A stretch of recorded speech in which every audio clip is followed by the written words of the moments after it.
It is rare to see the Sabbath day fall on New Year's Day.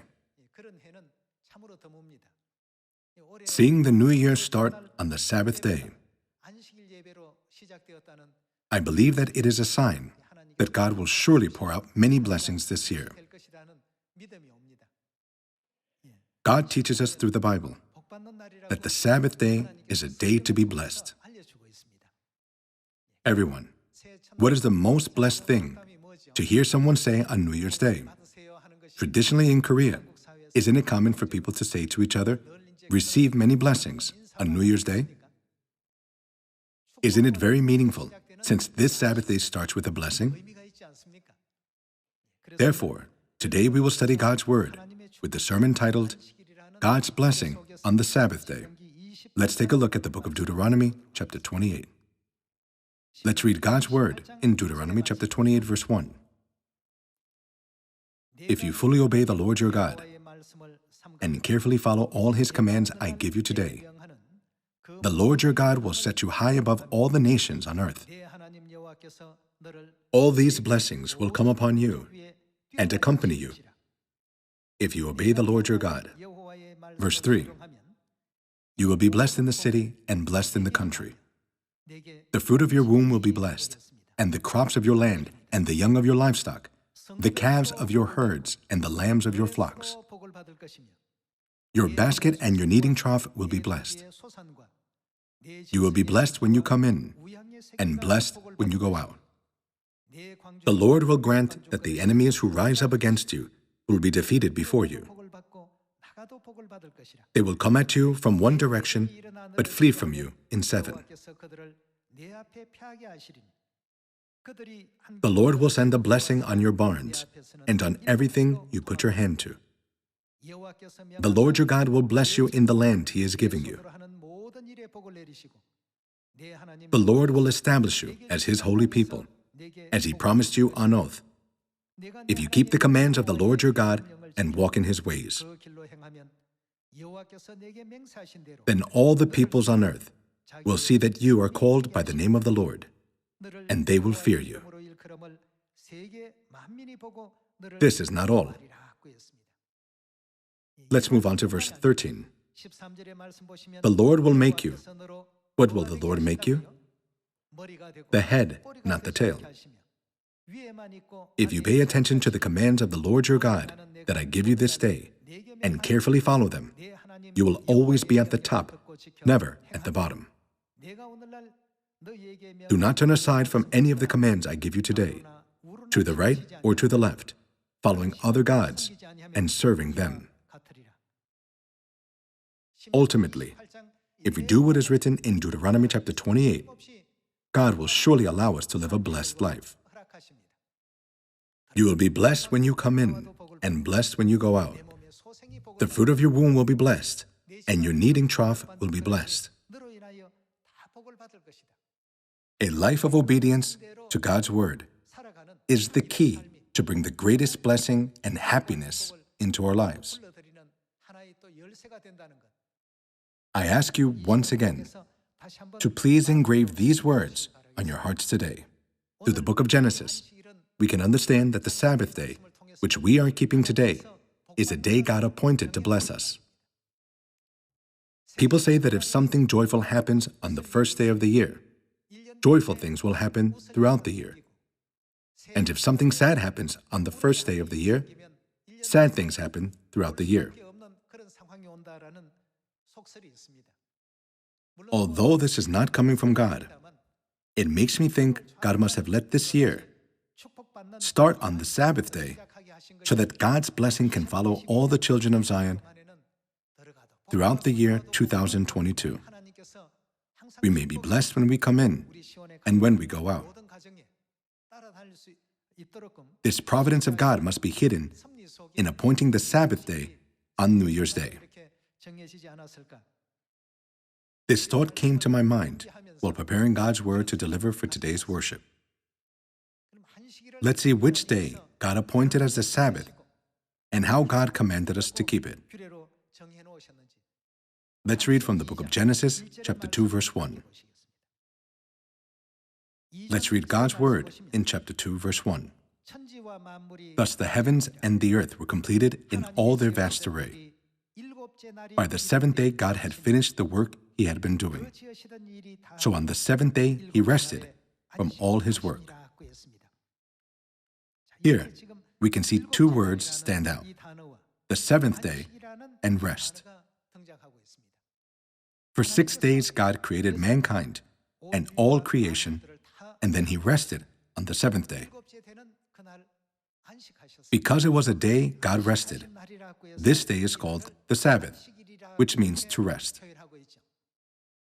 Let's see what is the will of God contained in this day by going to verse 3. And God blessed the seventh day. What did God do on that day? God blessed that day, and he also made that day holy. And made it holy, because on it he rested from all the work of creating that he had done. This is what the Bible teaches us. According to what is written in the book of Genesis chapter 2, the seventh day has an incredibly special meaning. Everyone, doesn't your birthday have a special meaning? If you don't prepare a special meal for yourself on other days, don't you prepare at least one special dish on your birthday? On your birthday, the sun doesn't rise from the west and set in the south, does it? Nothing changes on your birthday, but you regard it as a special day because it has a special meaning. The first day, the second day, the third day, the fourth day, the fifth day, and the sixth day are all important. However, God put a very special meaning on the seventh day. God made that day holy. God appointed that day as a day to give a blessing since the time of creation. In the time of creation, God appointed this day as the Sabbath day for us to come to God, worship God, and receive a blessing from God. Let's move on to God's Word in the book of Exodus, chapter 20. Exodus chapter 20, verse 8. Here, what does God command us to do? Remember the Sabbath day by keeping it holy. Who is speaking here to mankind? God inscribed these words on the tablets of the Ten Commandments so that we would not forget them. Then which day among the days of God's creation does the Sabbath day fall on? God said, remember the Sabbath day, which is the seventh day. What else did God command us to do on top of remembering this day? God commanded us to keep it holy. These are God's absolute words that show us that God appointed this day to bestow His blessing on all mankind. In order for blessings to overflow, where should we always dwell? We should dwell in God's Word. God's blessings come upon us when we obey and keep God's Word. Some may ask themselves, God said that this year would be a truly blessed year, yet why is it that my life is so tiring and weary? We need to reflect upon ourselves carefully. Am I doing anything that is pushing away God's blessing? Has there been any moment when I wasn't obedient to God's Word?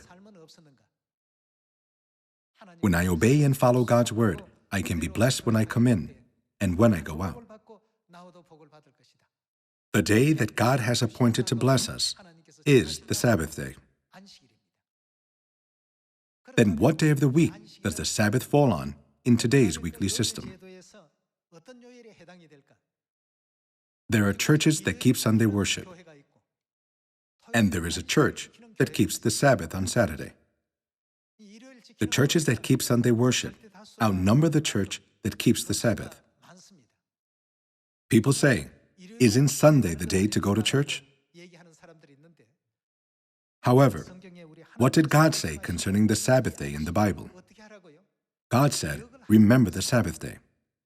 We say to people, God made the seventh day holy and appointed that day to bless us. When we tell them this, They say, "What's the big deal whether we worship God on Sunday or on Saturday? The day is not important." If the day weren't important, why would God have appointed the day, the seventh day, and even told us to remember that day? It is an important part. To better understand this matter, we need to look at what God taught us through the offering that was lifted up by Cain and Abel. Let's turn to God's word in the book of Genesis chapter 4, verse 1. Adam lay with his wife Eve, and she became pregnant and gave birth to Cain. She said, "With the help of the Lord, I have brought forth a man." Later, she gave birth to his brother Abel. Now Abel kept flocks and Cain worked the soil. In the course of time, Cain brought some of the fruits of the soil as an offering to the Lord. But Abel brought fat portions from some of the firstborn of his flock. The Lord looked with favor on Abel and his offering, but on Cain and his offering he did not look with favor. So Cain was very angry, and his face was downcast. This is a very important story in regard to how we worship. Cain worshiped God, and Abel also worshiped God. However, God accepted only Abel's worship, whereas he rejected Cain's. It is because there was something wrong with Cain's offering. Let's find the answer in the book of Hebrews chapter 11. Hebrews chapter 11, verse 4. By faith, Abel offered God a better sacrifice than Cain did. By faith, he was commended as a righteous man when God spoke well of his offerings. And by faith, he still speaks, even though he is dead. How was Abel's sacrifice compared with Cain's? By offering a correct sacrifice to God, he was commended as a righteous man. The sacrifices made in the Old Testament pertain to the matter of worship in the New Testament. God rejected Cain's offering, yet he accepted Abel's offering. There is a worship that God accepts, and there is also a worship that God rejects. In regards to this, we need to carefully examine this matter once again in great detail. Here it is written, God spoke well of his offerings. Since Abel was a man who kept flocks, he offered a worship to God with the firstborn of his flock. And Cain offered the fruits of the soil to God. We can find the reason why God accepted Abel's sacrifice and rejected Cain's offering in the book of Hebrews, chapter 9, verse 22. In fact, the law requires that nearly everything be cleansed with blood. And without the shedding of blood, there is no forgiveness. Abel's sacrifice was a sacrifice offered with blood, and Cain's sacrifice was a sacrifice offered without the shedding of blood. Wasn't Cain the firstborn of Adam, who was expelled from the Garden of Eden, and Abel his second-born son?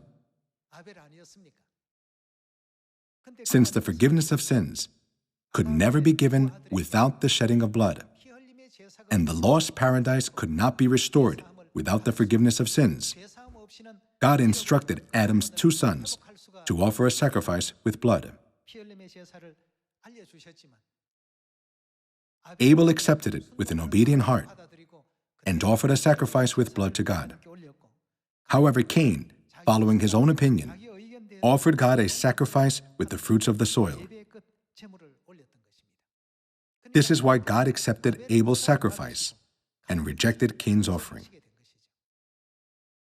Today, many churches that are as numerous as the sand on the seashore claim to worship God.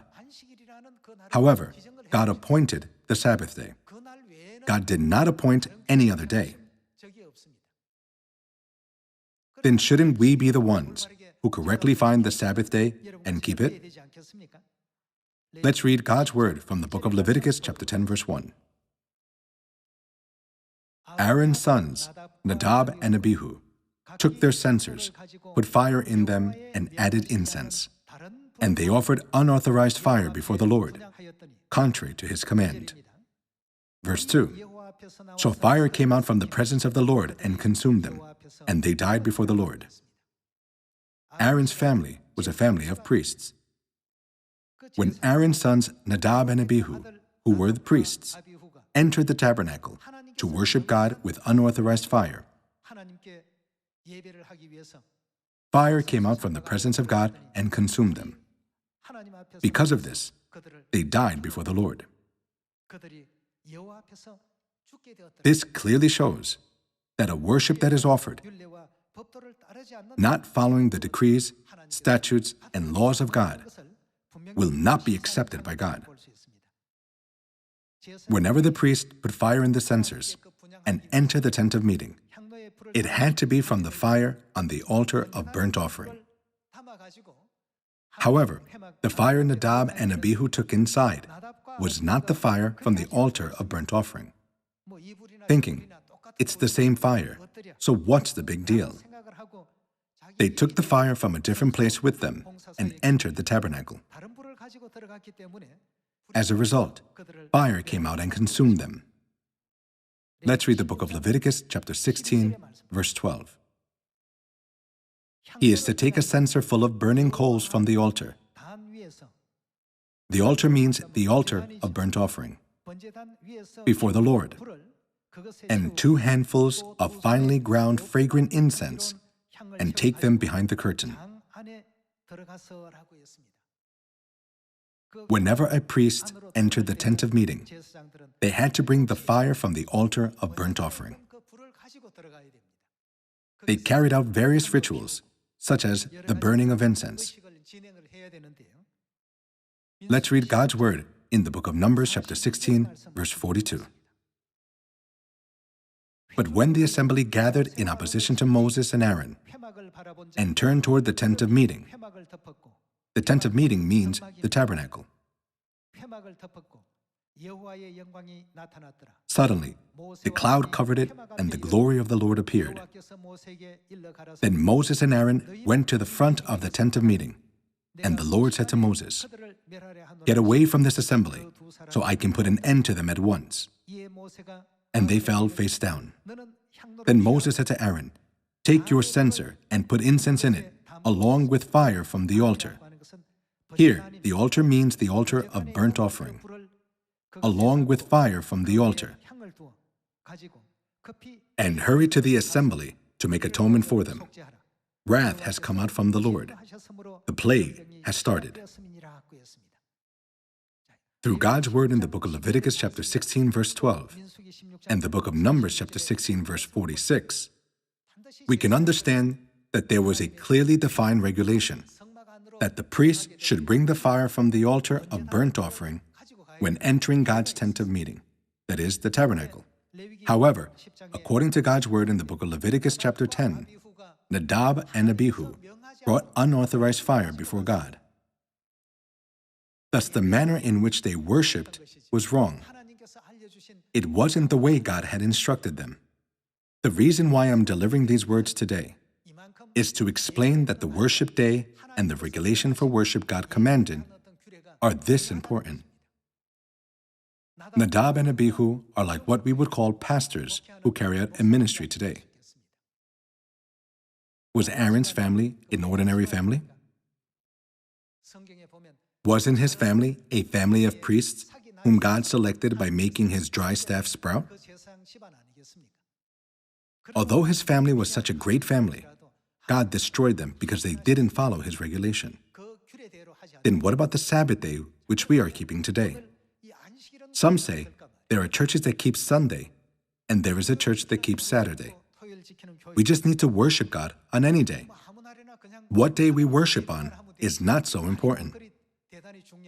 However, the Bible and God regard the day of worship as very important. Then shouldn't we also have faith to regard it as important? God appointed the 7th day as the Sabbath day. Then what day of the week is the 7th day in modern times? We can understand it easily when we take a look at the calendar which we use in our daily lives. In the calendar, the order is Sunday, Monday, Tuesday, Wednesday, Thursday, Friday, and Saturday. Which day comes in the first column? Sunday does. What about the last column? Saturday comes in the last column. In the calendar, the first day of the week is Sunday, and the seventh day of the week is Saturday. Some might ask, isn't it different in other countries? Sunday is the first day of the week. This was not made randomly by people, but the weekly system has an origin. Originally, the Bible called the days the first day, the second day, the third day, the fourth day, the fifth day, the sixth day, the seventh day. However, names were given to those days in later times. That's how the first day was given the name Sunday, and the seventh day was given the name Saturday. In today's weekly system, the seventh day in the Bible is Saturday. It's not Sunday at all. The dictionary, too, defines that Sunday is the first day of the week, and that Saturday is the seventh day of the week. In Webster's dictionary, Sunday is defined as the first day of the week, and Saturday is defined as the seventh day of the week. Some might ask, all these things were made by men. Can you show me what the Bible explains about the seventh day? Yes, we can. Let's take a look. Let's read God's word in the book of Mark, chapter 16, verse 1. When the Sabbath was over. What day is the Sabbath day? When the seventh day was over. According to the weekly system, a week consists of 7 days. Therefore, after the seventh day, it goes back to the first day. The order goes the first day, the second day, the third day, the fourth day, the fifth day, the sixth day, and the seventh day. And then aren't those days just repeated again? Let's read chapter 16, verse 1 again. When the Sabbath was over, in other words, when the seventh day was over, Mary Magdalene, Mary the mother of James, and Salome bought spices so that they might go to anoint Jesus' body. Very early on the first day of the week, just after sunrise, they were on their way to the tomb, and they asked each other, "Who will roll the stone away from the entrance of the tomb?" But when they looked up, they saw that the stone, which was very large, had been rolled away. This is the scene that depicts how Jesus rose from the dead. Let's continue by going to verse 9 and see how the Bible expresses the day on which Jesus was resurrected. When Jesus rose early on the first day of the week, doesn't it mean that Jesus was resurrected on the first day of the week? Among 7 days, on which day was Jesus resurrected? He was resurrected on the first day of the week. It is clearly written in the Bible, Jesus rose early on the first day of the week. When Jesus rose early on the first day of the week, he appeared first to Mary Magdalene, out of whom he had driven 7 demons.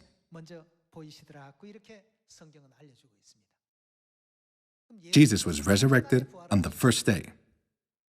He was not resurrected on the seventh day. Today it is common knowledge that Jesus was resurrected on Sunday.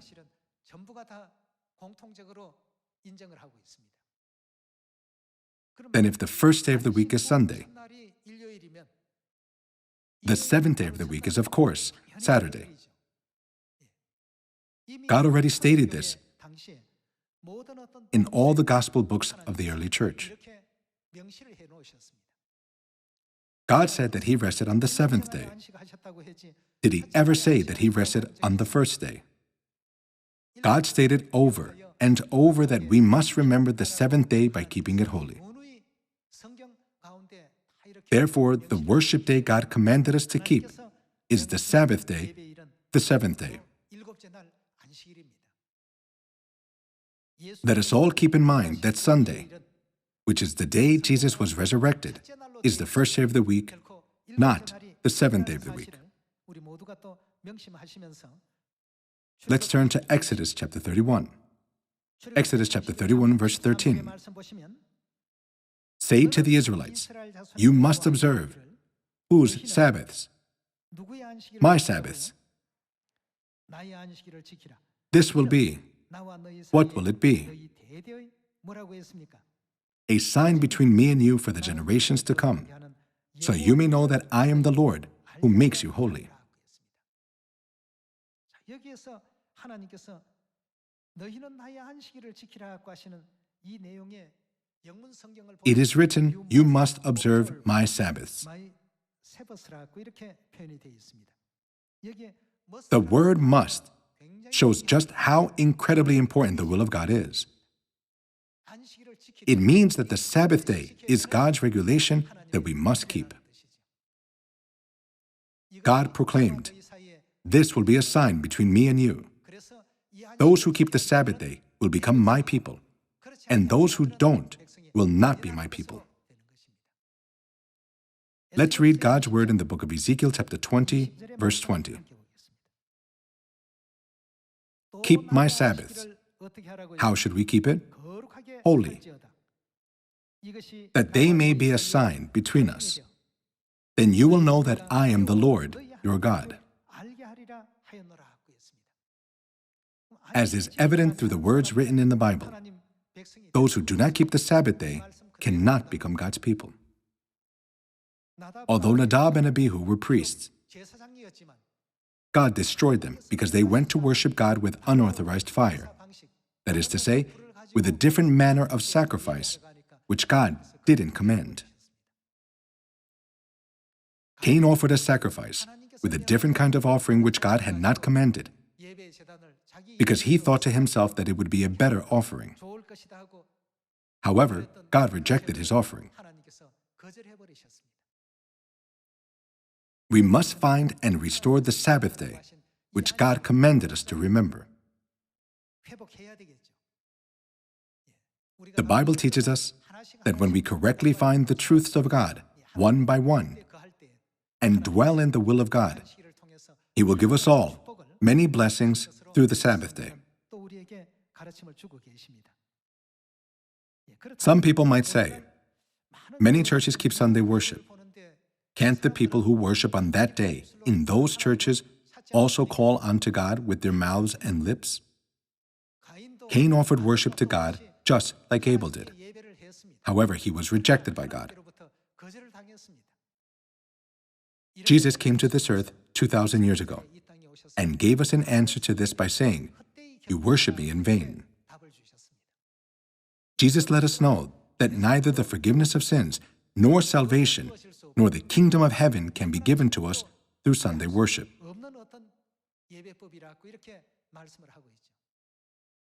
Let's go to God's word in the book of Luke chapter 4, verse 16. He went to Nazareth, where he had been brought up, and on the Sabbath day, where did he go into? He went into the synagogue, as was his custom, and he stood up to read. The scroll of the prophet Isaiah was handed to him. Unrolling it, he found the place where it is written, "The Spirit of the Lord is on me, because he has anointed me to preach good news to the poor. He has sent me to proclaim freedom for the prisoners and recovery of sight for the blind, to release the oppressed, to proclaim the year of the Lord's favor." On which day did Jesus go into the synagogue? On the Sabbath day. Whose custom was it to worship on the Sabbath day? It is recorded that it was Jesus' custom. Jesus even came to this earth in order to set an example for us on how we could remember the Sabbath day and keep it holy. It is so unfortunate that other days that are not the Sabbath day have been accepted as if they were the day to worship God. This really came into effect from around the year AD 321. The Roman Emperor Constantine proclaimed in AD 321, "All judges, city people, and craftsmen shall rest on the venerable day of the sun." This is how the edict to rest on Sunday was issued. Mithraism, which was a religion to worship the sun god, was very prevalent in the Roman Empire. The day which the people offered worship to Mithra was on Sunday. As Sunday worship began to infiltrate Christianity, little by little. Ultimately, Christianity came to accept the practice of Sunday worship. 기독교가 일요일 예배를 받아들이는 것이죠. Everyone, we did not appoint some random day as the day to worship God. It was God who appointed the day to worship Him.